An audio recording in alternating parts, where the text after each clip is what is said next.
John Krakauer here.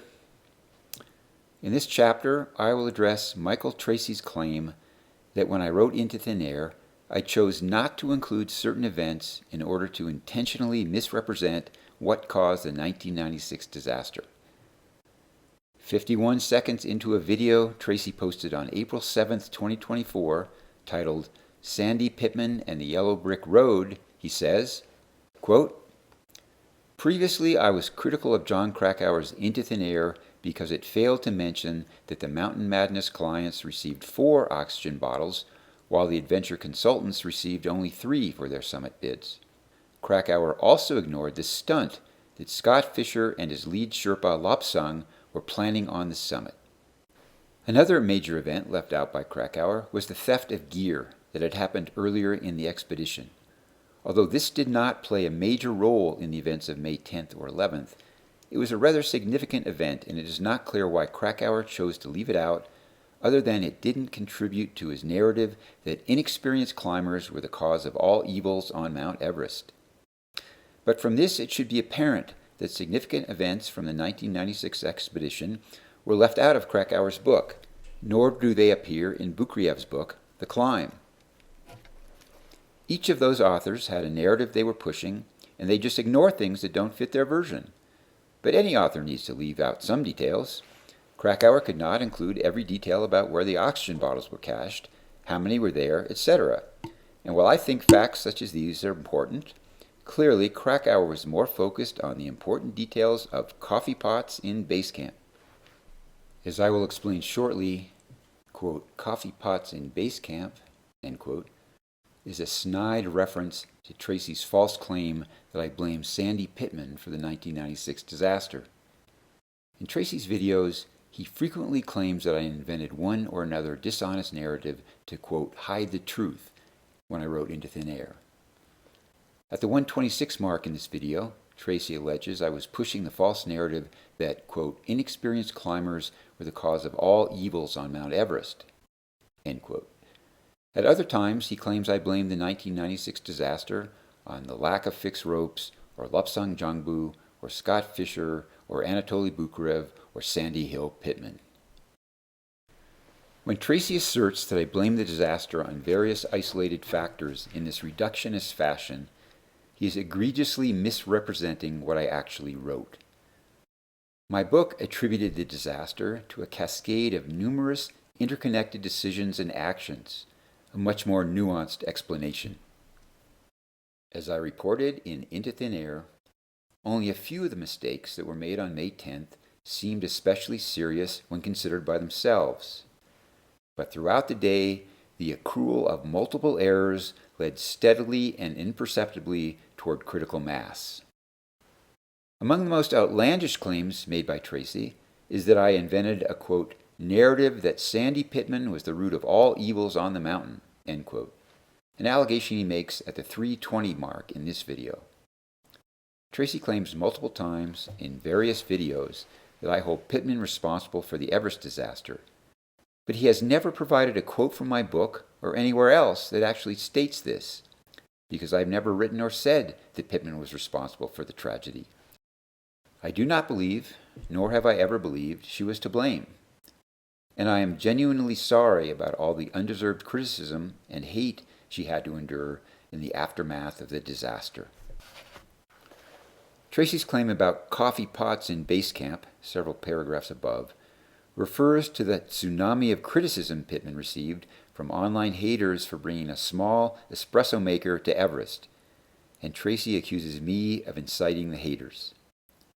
The truth, however, is that I mentioned Pittman's espresso maker only once in my book, and when I mentioned it, I was simply quoting her own words in one of the first dispatches she filed as a correspondent for NBC Interactive Media, which had assigned her to post reports on the World Wide Web about her expedition to climb Everest. The day before Pittman departed New York for Nepal, she posted this, quote, all my personal stuff is packed. It looks like I'll have as much computer and electronic equipment as I will have climbing gear. 2 IBM laptops, a video camera, 3 35mm cameras, 1 Kodak digital camera, 2 tape recorders, a CD-ROM player, a printer, and enough, I hope, solar panels and batteries to power the whole project. I wouldn't dream of leaving town without an ample supply of Dean & DeLuca's Near East blend and my espresso maker. Since we'll be on Everest on Easter, I brought 4 wrapped chocolate eggs. An Easter egg hunt at 18,000 feet? We'll see." End quote. As I noted previously, in the first minute of this video, Tracy criticizes me for ignoring, quote, "the stunt that Scott Fischer and his lead Sherpa Lopsang Jangbu were planning on the summit." End quote. Tracy repeats the same allegation about the stunt in other videos as well. In this video, Tracy explains that he is delving, quote, "into the Sandy Pittman issue because she has been singled out for criticism in the recent YouTube videos. I'm also using Sandy Pittman's story because it discusses what the big secret of the '96 disaster was." The big secret, to which Tracy refers, is mentioned on page 162 of Climbing High, the book written about the 1996 disaster by the female Danish climber Lena Gammelgaard, one of Scott Fischer's clients. Here's the relevant passage, which describes her encountering Lopsang Jangbu in the pre-dawn hours of our ascent above the South Col. Quote, "Lopsang is easily recognizable in his white Sherpa suit, which he wears over his down clothes, and he has a flagpole sticking up out of his backpack. Between coughing fits, he manages to tell us he and Scott have arranged for a stunt on the summit of Everest, but he'll not reveal any of the details." At the 134 mark in this video, Tracy raises questions about why most of Fischer's team spent so much time on the summit before beginning their descent. Anatoly Bukaryev reached the summit just before 1 p.m. Neil Beidelman and Martin Adams got there at 1:25, followed by Schoening at 2. By 2:30, Tim Madsen, Charlotte Fox, Pittman, Gammelgaard, and Lopsang had arrived on top as well, leaving Fischer himself as the only member of the team who still hadn't arrived. Adams left the summit and headed down alone at 1:40. Bukaryev started his descent around 2, and Clev Schoening started down soon after. At approximately 3:10, by which time Fischer still hadn't appeared, Beidelman began descending with Pittman, Madsen, Fox, and Gammelgaard, while Lopsang remained on the summit to wait for Fischer. It wasn't until 3:40 that Fischer finally arrived on the summit. At the 1:34 mark in this video, Tracy disingenuously asserts, quote, "So, if you have read Into Thin Air and are wondering, why didn't they just head down? Why did they wait so long? Now you know there was this boyish stunt planned for the summit with the Mountain Madness team. Exactly what the stunt was remains a mystery, as Scott Fischer died on the mountain and Lopsang was killed in an avalanche later that same year. Obviously, if John Krakauer had written those exact same words in his Outside Magazine article or in his best-selling book, that is all we would have heard about for the last 28 years.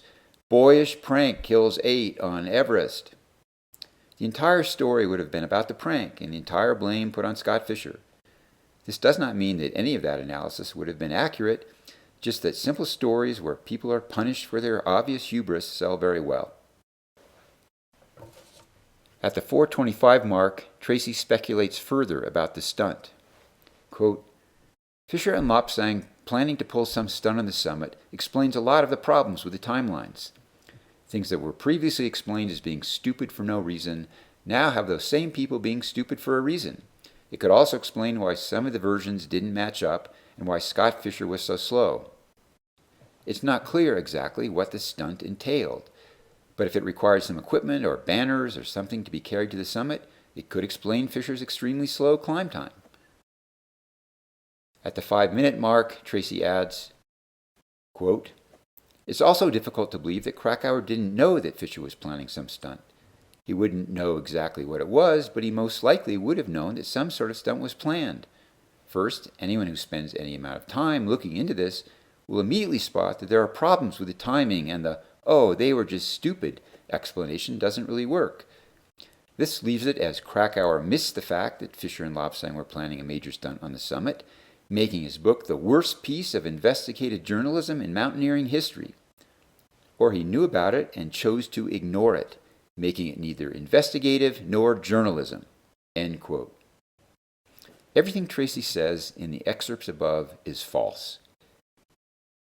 After interviewing members of Fischer's team in the aftermath of the Everest calamity, I learned that Lopsang had indeed planned some kind of stunt for the summit on May 10, 1996. I also learned that he planned a similar stunt during his 1995 ascent of Everest when he was working for Rob Hall instead of Fischer. My research led me to conclude that neither stunt amounted to much, however. In 1995, Lopsang's stunt consisted of carrying a sombrero to the top of the mountain, where he intended to wear it for a summit photo. But his plan went awry when Hall told all his guides and clients to turn around and descend, just as Lopsang, out in front of everyone else, was arriving at the base of the Hillary Step. Lopsang disobeyed Hall and continued climbing to the summit alone, but because all the others did what Hall told them to do, there was nobody to take a photo of Lopsang when he got to the top. Regarding the 1996 stunt, I don't know what Lopsang intended it to be, but ultimately the stunt consisted of nothing more than Lopsang tossing some small prayer flags, planting his large flag and flagpole on the summit, and then posing in front of the flag in his white Sherpa suit for the photo you're seeing now. Note the large yellow flag in the background behind the orange oxygen canister. This photo was shot by one of the two Sherpas on Makalu Gao's team. Based on interviews I did with Lopsang, Charlotte Fox, Neil Beidelman, Tim Madsen, Guy Cotter, and Ed Viesters, I determined this stunt had no bearing on why Beidelman and 4 of Fischer's clients didn't start down until approximately 3:10, nor did it explain why Fischer didn't arrive on the summit until 3:40. The excerpt below from Chapter 25 of Into Thin Air offers a more plausible explanation for their delayed descent. Quote, Neil Beidelman reached the summit at 1:25 p.m. with client Martin Adams. When they got there, Andy Harris and Anatoly Bukriev were already on top. I had departed 8 minutes earlier. Assuming that the rest of his team would be appearing shortly, Beidelman snapped some photos, bantered with Bukriev, and sat down to wait. At 1:45, client Clev Schoening ascended the final rise, pulled out a photo of his wife and children, and commenced a tearful celebration of his arrival on top of the world. From the summit, a bump in the ridge blocks one's view of the rest of the route, and by 2 o'clock, the designated turnaround time, there was still no sign of Fischer or any other clients. Beidelman began to grow concerned about the lateness of the hour. Beidelman said that according to Fischer's loosely formulated plan for the summit day, Lopsang Jangbu was supposed to be at the front of the line, carrying a radio and 2 coils of rope to install ahead of the clients.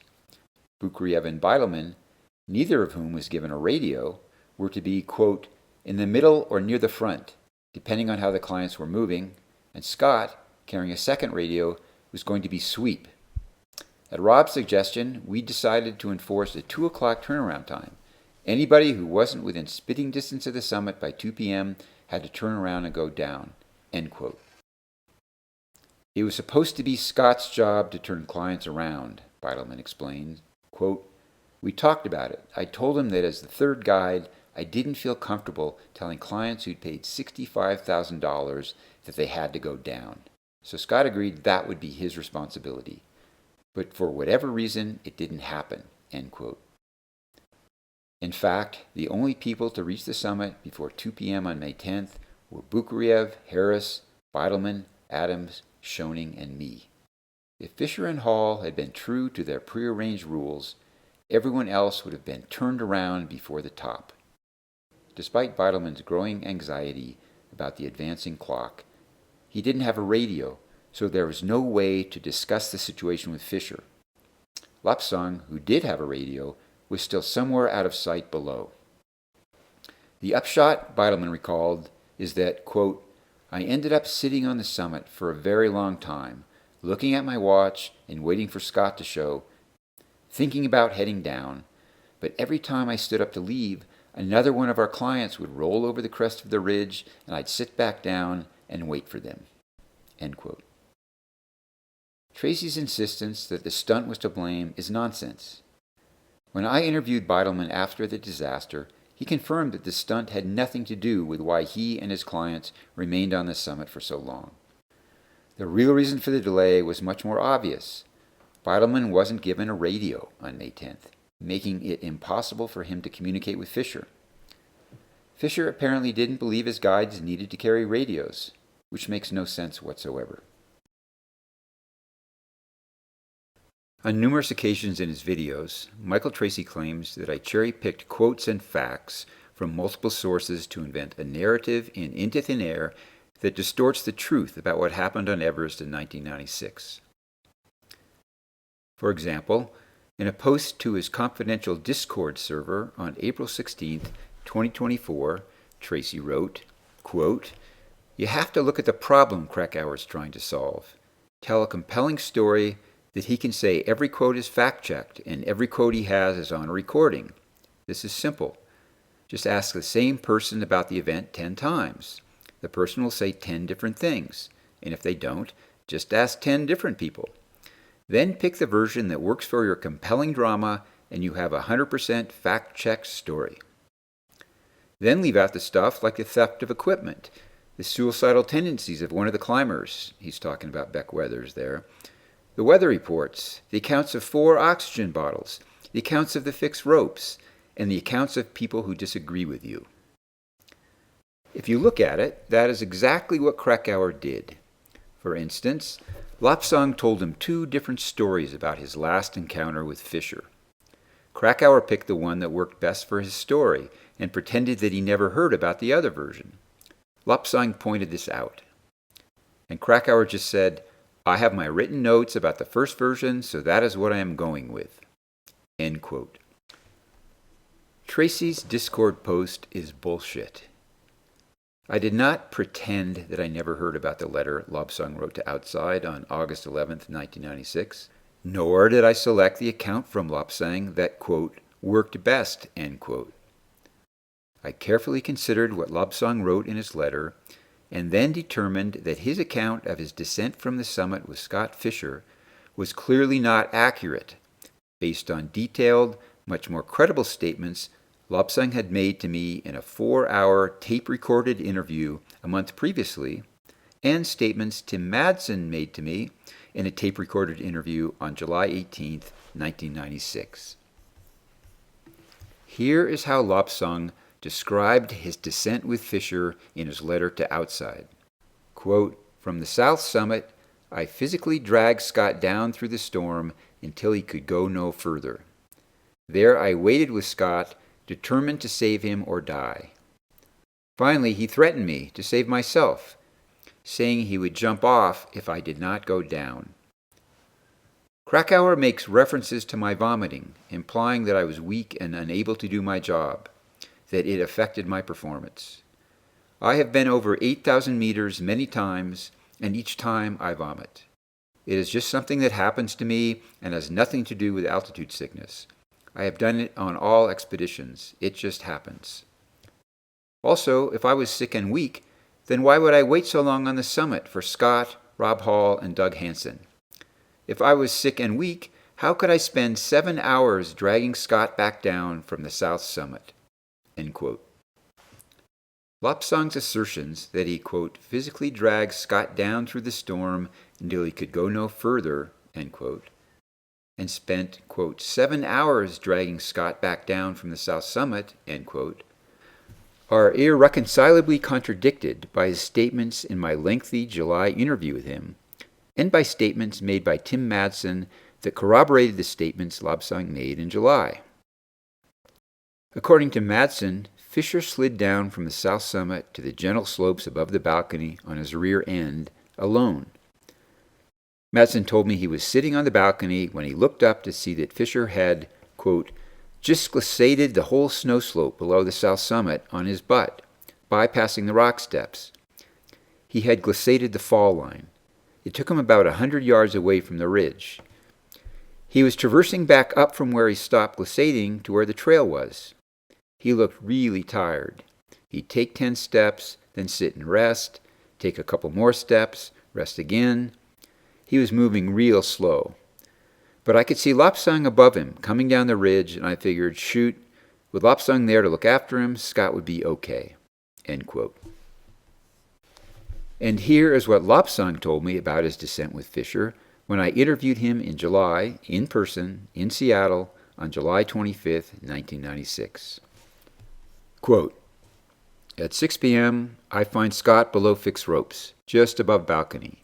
He is not walking, sliding on bottom. He is sliding down face. I am walking down ridge. I throw a rope for him to get up to crevasse above balcony. He is trying to walk, but too tired. If he can just get to balcony, he can slide again. He is walking a little bit, not so much. Scott is not using oxygen, so I put mask on him. He says, quote, 'I am very sick, too sick to go down. I am going to jump,' end quote. He is saying many times, acting like crazy man, so I tie him on rope quickly, otherwise he is jumping down into Tibet. We get to balcony. I tie him to 25 meters of rope, let him slide down 25 meters ahead. We stay roped together from there. Bad storm. We lost route. No find route. Just waiting. Bad weather. Got very bad." End quote. A little later, according to Lopsang, Fischer and Lopsang were resting when they were overtaken by Maklu Gao and his two Sherpas, Mingma and Nima Gambu. After a brief discussion, Gao, Mingma, and Nima continued down. Fischer and Lopsang soon resumed their descent as well, following the faint tracks left by the Taiwanese team as best they could. About 8 p.m., they encountered Gao, alone now, about 300 feet below the balcony. Too weak to go on, Gao had been left on a snow-covered ledge by his Sherpas.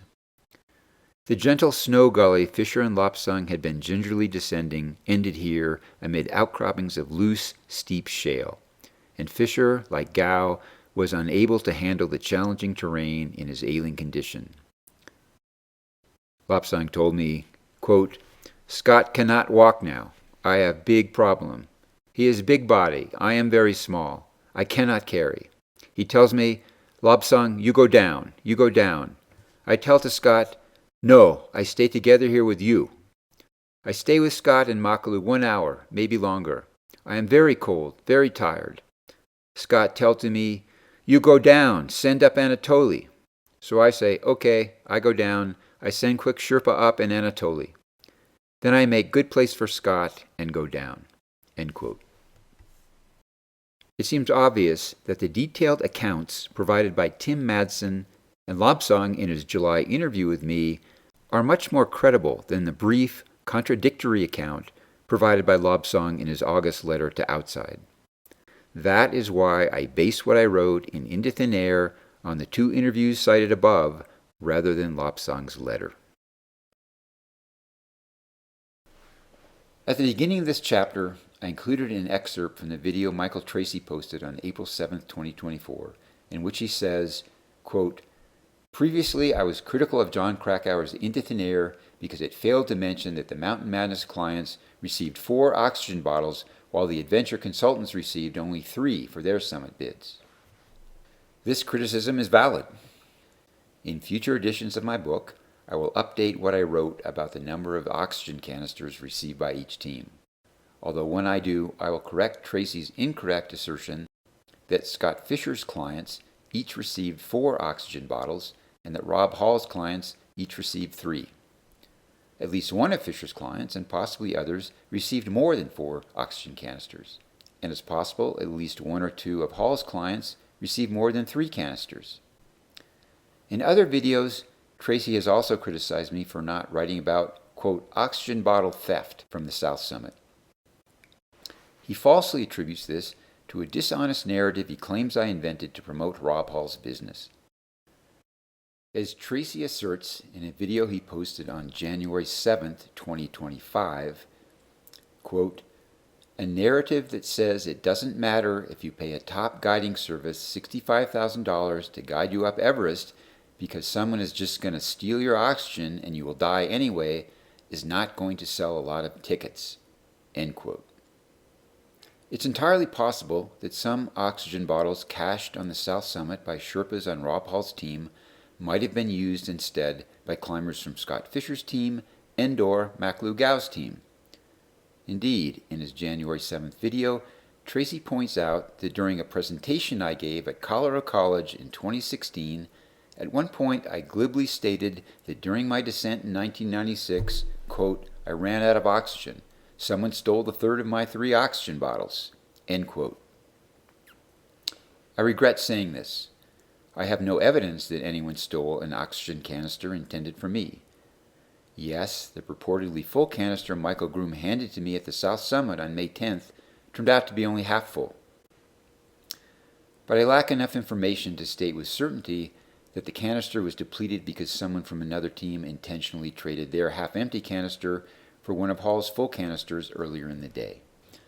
Nobody, including Michael Tracy, knows exactly how many oxygen bottles were stashed at the South Summit by the 3 different climbing teams on May 10th.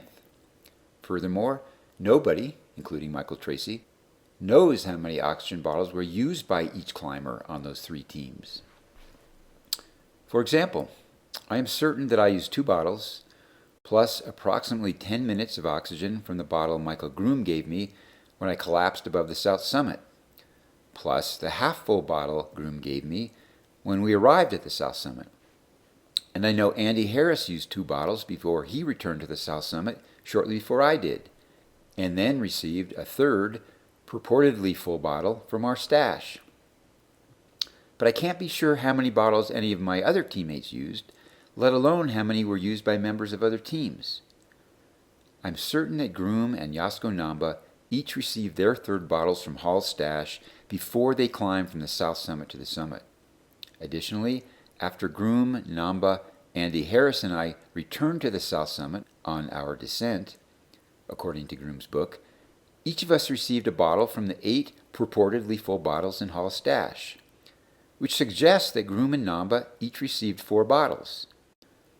It seems highly likely, however, that most of the 8 bottles in Hall's stash, and possibly all of them, were not actually full, although it's impossible to know why they weren't full. My third bottle definitely wasn't full, because it ran out after approximately 3 hours as I was descending, even though Groom had checked to make sure my regulator was set at half flow, not full flow. And it seems likely Namba's bottle wasn't full either, because hers ran out after a similar amount of time, although I don't know the flow rate she was using, so it's possible Groom turned her regulator up to full flow, 4 liters per minute, at the South Summit. The point I'm trying to make here is that when I wrote Into Thin Air, I didn't have enough credible evidence to state with certainty that oxygen bottles were stolen from Rob Hall's stash on May 10th, 1996. Nor do I have enough credible evidence to make such an assertion today.